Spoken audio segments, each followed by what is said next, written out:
One, this is Josh from Risco's Wrenches, and behind me, hidden right back there, is a 1986 Fox Body SSP. That car back there used to be a Utah Highway high-speed pursuit vehicle. It's not technically mine, but it is a buddy's of mine. His dad bought it fresh out of the auction back then. It's been sitting for a long time. We got it revived, drove it for a bit, it blew a tire, and then he had to move. It's been back here in the back of my shop for like a year and a half. We're finally gonna unbury it because I finally found tires for it. So let's get into it here. First things first, let's put a battery in it, make sure it starts. It should. We put a new fuel pump in it. I'm hoping after about a year-ish of sitting, that fuel pump hasn't killed itself. Then we're gonna drive it out and put some tires on it. So let's get into it. All right, first things first, we gotta move the Buick out of the way, because it is in the way of progress. Like always, you old girl, come on.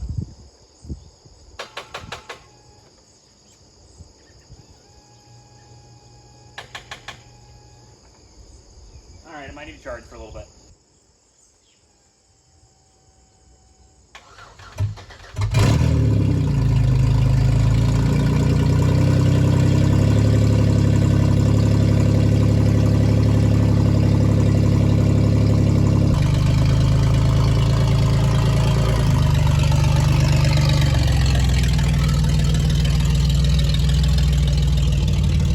All right, it's got oil, it's got a battery with a vice grip together terminal because it has a quick disconnect, and I don't know where the other end of that quick disconnect went. So theoretically, I'll grab the keys here. This thing should start up. We have power. I don't know because this thing doesn't have an overhead light. Oh yeah, we got power. Okay. It should theoretically still have some gas in it. Come on. Oh, yeah. Oh, yeah. She's alive. Woo, hey, buddy. She's alive. Oil pressure's coming up. It's got like a quarter tank of gas. Let's drop this hood and make sure that vice grip doesn't arc out and drive this puppy out of here.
It's a good off-roader. This right here is one of the culprits. It's got a donut in the back that goes flat. We pulled this thing out of a shed, well, a guy's garage, where it sat since like 93 or 4, I believe, and the tires were from like 92. And I drove it a little bit, and one day I thought, you know, I think I see a bubble on that tire, then boom! And then it got parked. But now I've got new tires for it. Well, new to me. They were cheap. They were good. They may be a little bit more aggressive than what I need. They're like snow/all-terrain tires. Probably could have done with some street tires, but hey, they were cheap and they're going on this thing and it's getting back on the road. All right, editor me here. Got lost in translation, but I have a buddy who has a tire machine. I'm sure you know how that goes. But that guy was busy that day. We were gonna end up using that just to get it all done easier, but after this, we talked to him. He was busy. He couldn't make it. We ended up doing it manually. But whenever I refer to my buddy to come and help me with tires, that's who I'm referring to.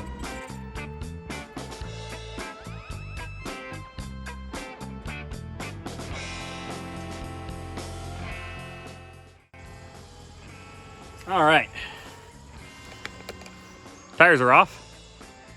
Now, while we're waiting for him to get here, we're gonna put the battery in it. We're gonna make sure all the fluids are topped up. I checked the oil back there. I didn't check the coolant or anything like that. We'll make sure all that stuff's good.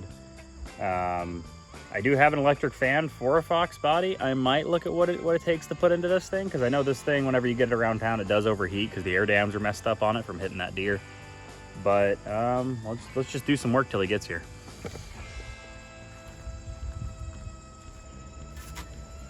I fairly easily could mount this. Just have it running all the time. Weird designs in it. I know this thing works. I've literally never even tried it. Choices. You know what? I'm gonna run it. I'm gonna set this in the trunk of the car. And if it really is that bad and it keeps overheating super bad, I'm gonna throw it on it. But for now, we're just gonna leave it be.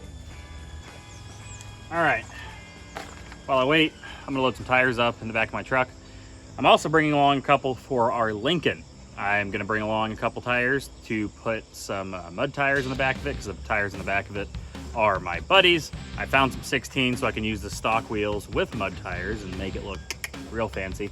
And then my buddy also gave me a couple of 16, like more kind of street tires. He didn't have any use for them. He was gonna throw them away. I took them. I'll put them on the front whenever I lift the front of it. But I'm gonna get all those mounted up for now because we're going to a tire machine. Might as well do it all at once and not just kind of go back and forth. So I'm gonna load everything up real quick. Another little montage right here. Boom.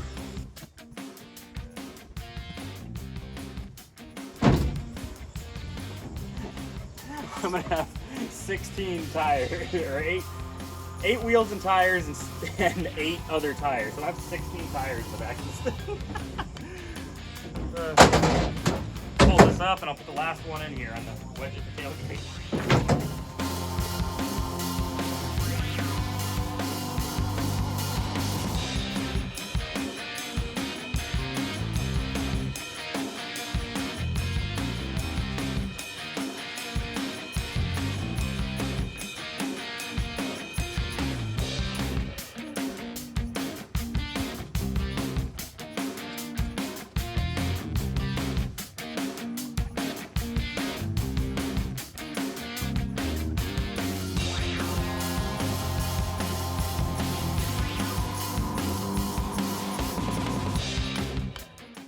All right, we're putting tires on now. Okay, retard man. I'm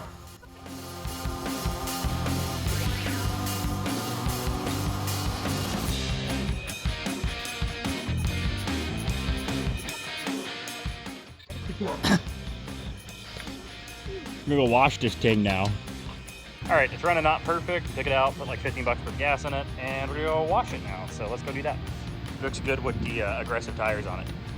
Exploded a quad coming in here. And for queening montage.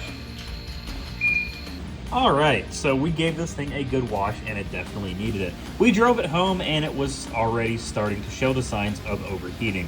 This thing has had an issue ever since we pulled it out of the garage it was sitting in of overheating. This is almost certainly caused by the coolant turning basically into crystals when it sits. If you did not know, coolant will harden up and turn into crystals after it sits for a long time. This thing does not have a blown head gasket or a cracked block. It doesn't lose coolant, it doesn't burn it, it doesn't smoke, it doesn't mix it in the oil, nothing like that. It just will overheat, and the inside of the radiator looked horrible. I have flushed it a few times. It's still not perfect. It still does like to overheat. However, it is getting better. We flushed this thing a handful of times. It didn't really change anything, so I'm not going to put it in the video here, but I am still flushing it, and it's getting better and better every single time I flush it. However, I have had a siren box for this thing for a long time, and in my state, it's completely legal to have it. We figured let's install it on this car and make it go whoop whoop. There we go. Now it's livable. Now it is livable. Look at it. It's not perfect, but it's a lot better. That's all it needs to be right now. It's a lot better so I can drive it, get the big issues fixed, and then this winter do the small things like put new seats in it, take this fender off, beat it back out or buy a new one, fix the cooling system, things like that. I just need to get little things done so this thing's actually drivable. All right, I was thinking as this thing's cooling down, why don't I do some upgrades that I've had for this thing for a long time? Now, as you guys know, like I said, this thing was a cop car. And in my state, you can have sirens and everything on your vehicle. You just can't use them on a public roadway. So I bought this siren box years ago with a speaker for it, which I do have sitting over there somewhere. I bought this thing, like I said, in my state it's completely legal to have this. You just can't use it on public roadways. And I was like, you know what? I have time. Why don't I mount this thing up finally? So we're gonna do that. I'm gonna mount the speaker on the outside of it, probably up under the front end somewhere, and then put this box inside and have a little bit of fun, because why not? And then I'm also gonna put a Bluetooth speaker on the dash, because the speakers on this thing are, there's none there. And if you look back here in the back, they aren't too good. So this thing needs at least something so I can listen to music while I drive it. All right, first things first, I want to mount it inside here, so that way I know where to run the wires to. And I'm thinking right on the passenger side, facing the driver of the stick shift, should be enough where I can reach down at the driver to reach it, and it's going to be out of my way where I'm not like coming in and out of the car and hitting it with my knee or something, because this car's really low and the dash is pretty close to my feet. All right, and with that mounted right there, mounted the PA system right there. I have it wired in actually to an old switch that was in the dash for the original police lights right there. Now that that's on there, we can move on to routing those wires up to the speaker, mounting it under there, and making it work, and causing a little bit of chaos. You're deaf. I have called a cop officer before. Did he just look at you? I wonder why.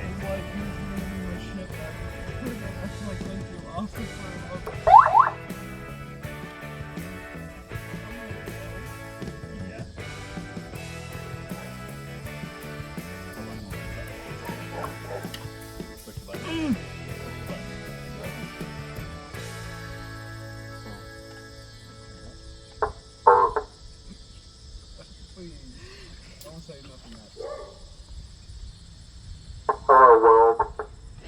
It works. Funny.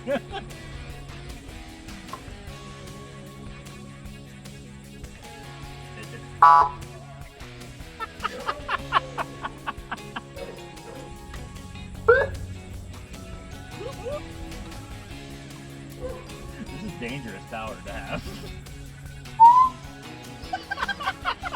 It's, yeah. What?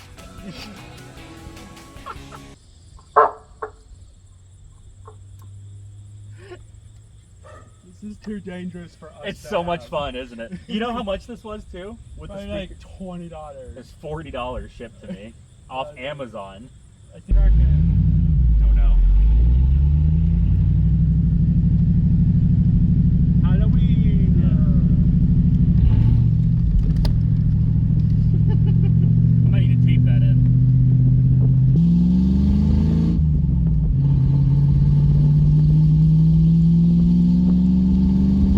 Still missing.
that's where this video is going to end. I know it wasn't super fun. We didn't take the thing out for a road trip, but right now, like I said earlier, it's still having overheating issues. I'm going to keep throughout this week flushing this cooling system, driving it to work, let it get hot, flush it, do it over and over and over again. Like I said, this thing, it runs just fine when you let it sit there and idle.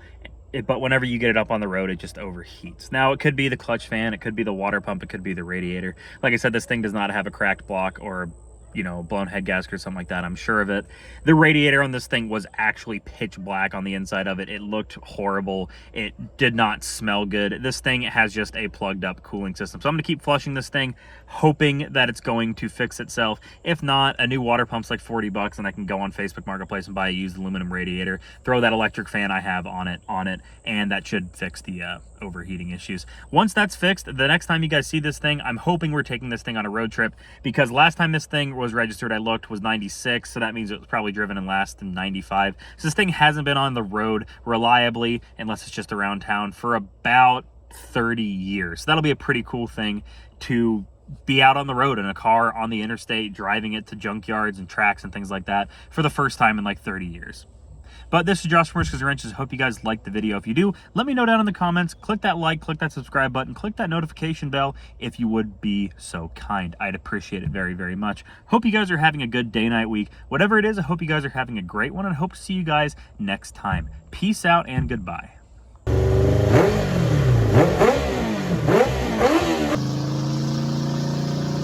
didn't want to be the guy that, you know, filmed random children without their consent. That'd probably put me on a watch list somewhere. Mr. nicknames his private member Lazarus because he has risen from the dead.